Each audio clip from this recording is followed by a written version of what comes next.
కృష్ణానది యాజమాన్య బోర్డు సమావేశం ప్రారంభమైంది.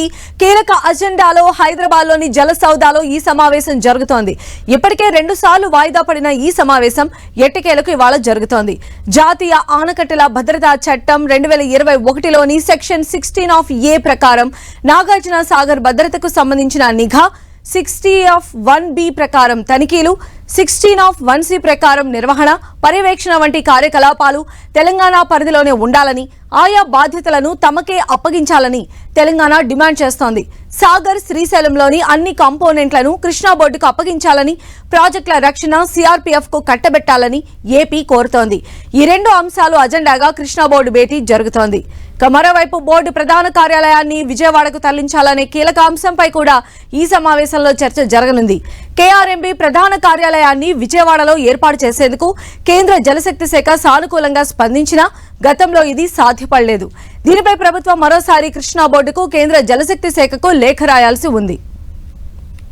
సో ఈరోజు జరిగేటువంటి కృష్ణానది యాజమాన్య బోర్డు సమావేశం అయితే చాలా కీలకంగా కనిపిస్తోంది. మరిన్ని అప్డేట్స్ అందించడానికి మా ప్రతినిధి ప్రతాప్ మనకు అందుబాటులో ఉన్నారు. ప్రతాప్,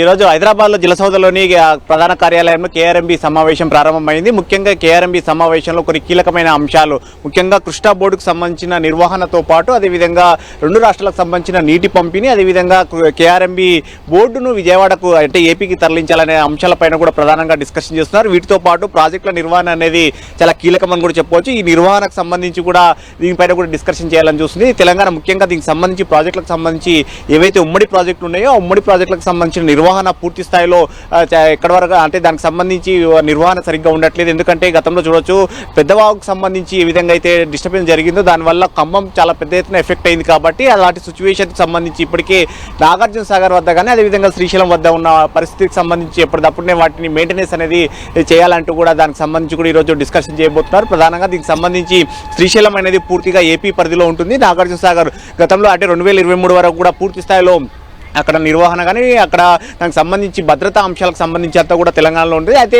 2023కు ముందు ఏ విధంగా అయితే సిచ్యువేషన్ ఉందో ఆ సిచ్యువేషన్ యథావిధిగా మళ్ళీ కంటిన్యూ చేయాలని చెప్పేసి తెలంగాణ డిమాండ్ చేస్తుంది. 2023లో ఏపీ నుంచి అధికారులు రావడంతో అక్కడ డ్యామ్ వద్ద సిఆర్పీఎఫ్ బలగాల భద్రత కానీ ఇవన్నీ ఉన్న నేపథ్యంలో సిఆర్పీఎఫ్ బలగాలను యథావిధిగా మళ్ళీ గతంలో 2023 కంటే ముందు ఏ విధంగా సిచ్యువేషన్ ఉందో ఆ సిచ్యువేషన్ తీసుకురావాలని చెప్పేసి తెలంగాణ డిమాండ్ చేస్తుంది. అదేవిధంగా నిర్వహణకు సంబంధించి కూడా ఏ విధంగా అయితే వాడుకుంటున్నారో దానికి సంబంధించి కూడా బడ్జెట్కి సంబంధించి కూడా ఏపీ నుంచి సహకారం లభించట్లేదని చెప్పేసి తెలంగాణ అభ్యంతరం వ్యక్తం చేస్తుంది. దీనికి సంబంధించి ఉమ్మడి ప్రాజెక్టుల నిర్వహణను ఖచ్చితంగా ఏపీకి సంబంధించి కూడా వారు కూడా మెయింటెనెన్స్కు సంబంధించి కూడా పార్టిసిపేట్ చేయాలని కూడా కోరుతుంది. అయితే వీటితో పాటు ముఖ్యంగా కృష్ణా బోర్డు అనేది చాలా అంటే గతంలో విభజన చట్టం ప్రకారంగా కృష్ణా బోర్డును తెలంగాణ ఏపీకి అదేవిధంగా గోదావరి బోర్డు తెలంగాణకు అనేది గతంలో నిర్ణయించారు. కాబట్టి ఇప్పుడు కృష్ణా బోర్డుకు సంబంధించి విజయవాడలో దాన్ని ప్రధాన కార్యాలయాన్ని ఏర్పాటు చేయాలని చెప్పేసి నిర్ణయించారు. అయితే గతంలో ఏపీ ప్రభుత్వం విజయవాడలో కాకుండా వైజాగ్లో ఏర్పాటు చేయాలన్న నేపథ్యంలో అది కాస్త